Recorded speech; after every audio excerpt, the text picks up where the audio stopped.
Dear students, मैं doctor पूर्णिमा दीक्षित। हम आज बीएससी सेकेंड ईयर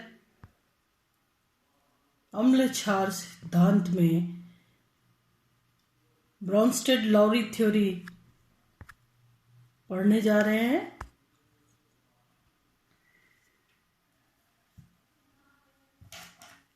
कल के लेक्चर में हमने पढ़ा था आरेनियस सिद्धांत।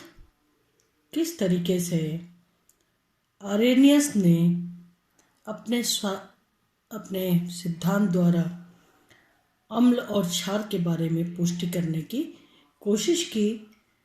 H+ आयन देते हैं वे अम्ल है, OH- आयन देते हैं वे जो हैं OH- आयन जो है जो या फिर H+ आयन को ग्रहण करने वाले क्षार होते हैं। जिसमें आपने पढ़ा कि जब जल लिया जाता है तो वहाँ पर जल H2O के रूप में न रह के H3O प्लस OH- के रूप में उपस्थित रहते हैं। तो संशोधित आरेनियस सिद्धांत के अनुसार अम्ल वे पदार्थ हैं जो जल में घुलकर H3O+ आयन देते हैं तथा उदासीनीकरण अभिक्रिया में हाइड्रोनियम आयन तथा OH- आयन परस्पर संयुक्त होकर जल का निर्माण करते हैं। अब आज हम पढ़ने जा रहे हैं ब्रॉन्स्टेड तथा लॉरी सिद्धांत। तो इस धारणा के अनुसार अम्ल वह पदार्थ है जिसमें एक या अधिक प्रोटॉन देने की प्रवृत्ति होती है। अम्ल वे पदार्थ है जिसमें प्रोटॉन देने की H+ आयन देने की प्रवृत्ति होती है, और क्षारक वह पदार्थ है जिसमें प्रोटॉन को ग्रहण करने की क्षमता होती है। ठीक है, जो H+ को एक्सेप्ट करते हैं, लेते हैं, वो क्षारक हो गए, और जो देते हैं वो अम्ल हो गए। अतः अम्ल प्रोटॉन दाता तथा क्षारक प्रोटॉन ग्राही होते हैं। यह सिद्धांत किसी भी विलायक के लिए या विलायकहीन अभिक्रिया के लिए लागू होता है। इस धारणा के अनुसार एक अम्ल की क्षारक से क्रिया होने पर अन्य अम्ल तथा क्षारक बनता है। उदाहरणार्थ, अगर अम्ल A को देखा जाए तो अम्ल A क्षारक 1 वो H+ आयन देता है। ठीक है, जबकि जो क्षारक 2 है वह H+ आयन से मिल करके और अम्ल 2 देता है। अगर आप इसमें H2O की बात करें तो H2O जो है OH- और H+ दे रहा है, और OH- और H+ दे रहा है, जबकि H2O जो है H+ आयन को ग्रहण करके H3O+ अम्ल 2 दे रहा है। H3O+ जो है वो भी H+ आयन देता है। इस तरीके से अगर दोनों को जोड़ लिया जाए तो कुल मिला के समीकरण बनता है एसिड 1 यानी H2O प्लस यहाँ पर एसिड 1 H2O जो कि OH- और H+ दे रहा है, अम्ल 1। ठीक है, फर्स्ट एसिड 1 हो गया H2O। अब इसके बाद H2O जो है यहाँ पर बेस 2 की तरह काम कर रहा है। बेस 2 H2 बेस की तरह काम कर रहा है क्योंकि फिर से ये H+ आयन लेकर के और H3O+ बना रहा है। तो एसिड 1 बेस 2 बेस 1 एसिड 2 कुल मिला के रिएक्शन ये हुई। आपको समझ में आ गया होगा। H2O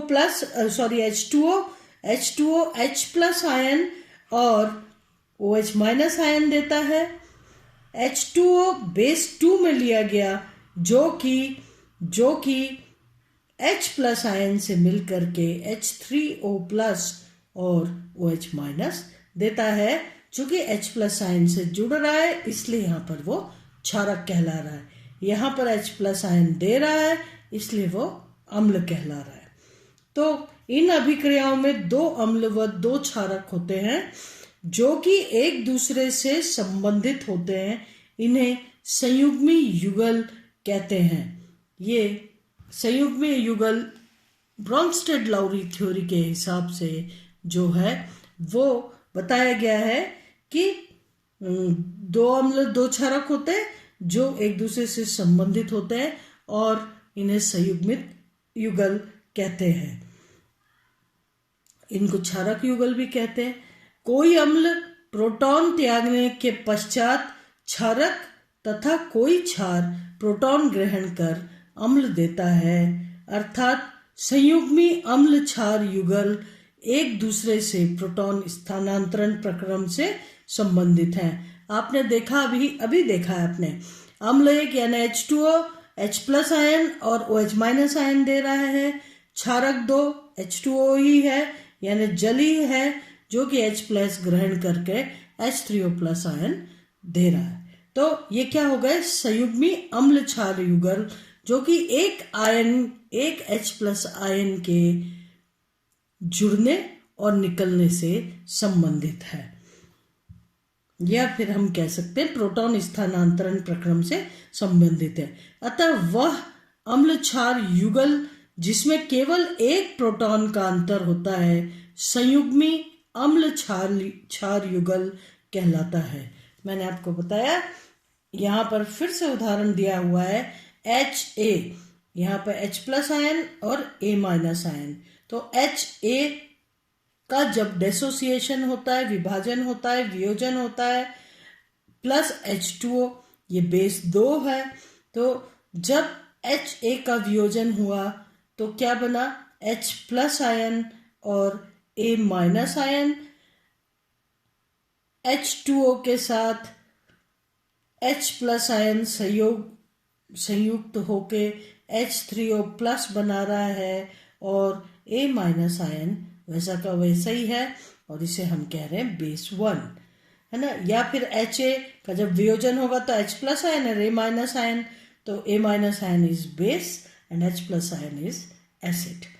ओके, तो ये कुल मिला के अभिक्रिया में जो Ha और A- ये क्या है, संयुग्मी अम्ल क्षार। और अगर इसको देखा जाए H2O बेस के रूप में देखा जाए तो ये H+, ये जो है ये H3O+ से मिल करके OH- आयन और H2O बनाता है, इसलिए ये संयुग्मी अम्ल क्षार युग्म कहलाते हैं।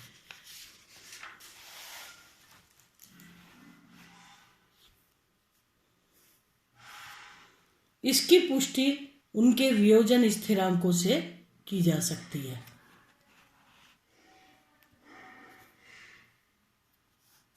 प्रबल अम्ल व क्षारों का आयनन अधिक होने के कारण Ka व Kb के मान उच्च होते हैं।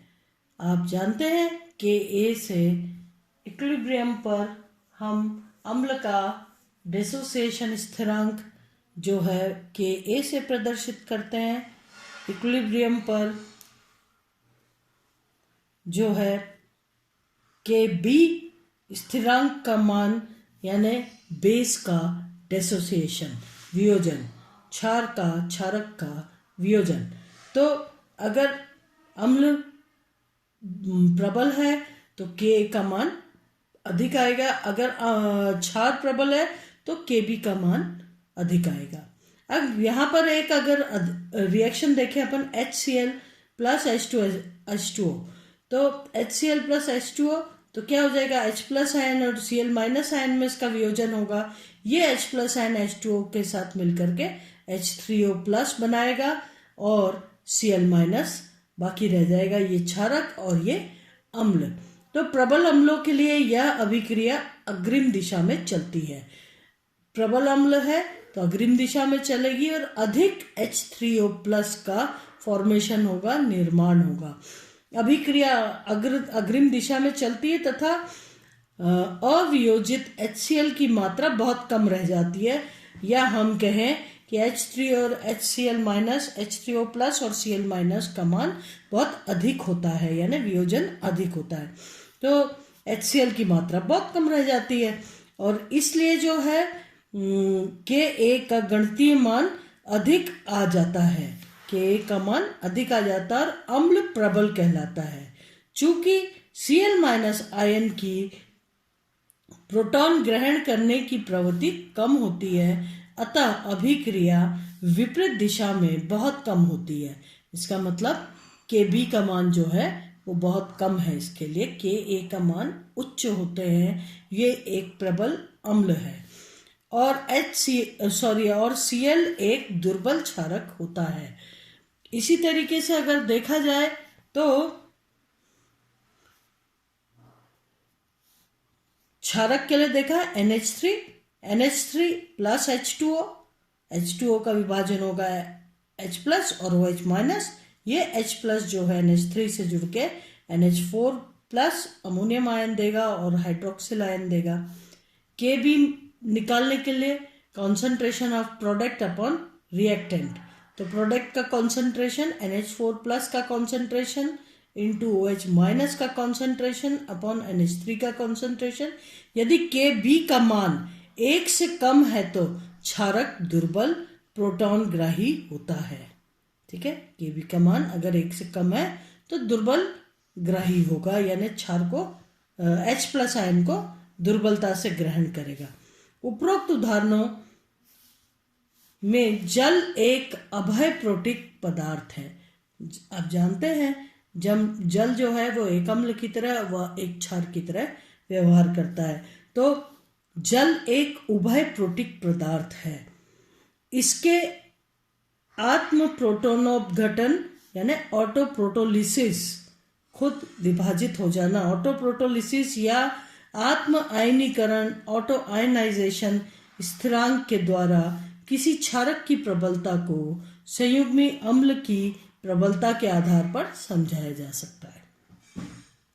NH3 की क्षारक प्रबलता, NH3 की क्षारक प्रबलता यानी H प्लस आयन ग्रहण करने की क्षमता। NH3 की क्षारक प्रबलता इसके संयुग्मी अम्ल के साम्य के आधार पर स्पष्ट की जाती है। अगर अभिक्रिया अग्र दिशा में चल रही है, इसका मतलब H प्लस आयन देने की क्षमता तेजी से चल रही है, तो ये जो अमोनियम आयन H2O से संयुग्मित होकर के और H plus ion H3O plus ion देता है और NH3 मुक्त हो जाता है, यानी ये एसिड और ये बेस।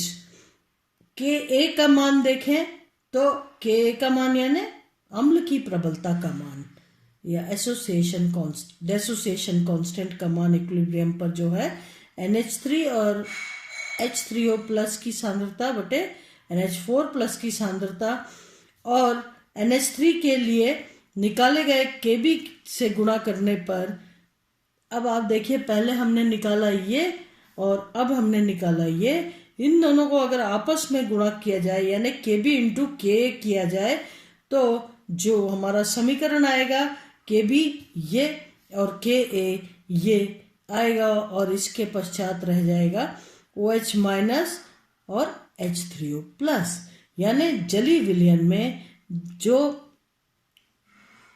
आयन्स होते हैं वो H3O प्लस व OH माइनस आयन होते हैं।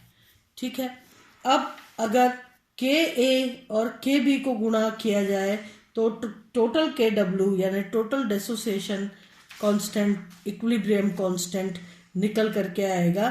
चूंकि Kw का मान स्थिर है, अतः यदि Kb का मान अधिक होगा तो Ka का मान उतना ही कम होगा, अर्थात क्षारक जितना प्रबल होगा उसका संयुग्मी अम्ल उतना ही दुर्बल होगा। इसे pH की भांति pKa द्वारा भी लिखा जा सकता है। आप जानते हैं pKa minus that is the hydrogen ion concentration है ना, pH यानी हाइड्रोजन आयन कॉन्सेंट्रेशन, तो pH की भांति pKa द्वारा भी लिखा जा सकता है। माइनस लॉग Ka क्या हो गया, pKa माइनस लॉग यानी p ठीक है। तो माइनस लॉग के ए is equal to p K ए, अर्थात के का मान अधिक होने पर पी के ए का मान कम आएगा, क्योंकि यहाँ माइनस लॉग है, माइनस लगा हुआ है पी के ए, यानी पी के ए का मान अधिक होने पर के ए का मान कम आएगा। ठीक है, तो इस तरीके से, या ये कह लो कि के ए का मान अधिक होने पर पी के ए का मान कम आएगा। प्रबल अम्ल के लिए पी के ए का मान 0 से कम होगा और वो एक प्रबल अम्ल कहलाएगा। इसको हम ये भी लिख सकते हैं p K a minus log मतलब p K a plus p K b is equal to p K डब्ल्यू होता है। आज यहीं पर समाप्त करते हैं हम अपना लेक्चर, और नेक्स्ट लेक्चर में हम इसको कंटिन्यू करेंगे। आज के लिए धन्यवाद। मैं डॉक्टर पूर्णिमा दीक्षित आपको बीएससी सेकेंड ईयर में अम्ल व क्षार पढ़ा रही हूँ। धन्यवाद।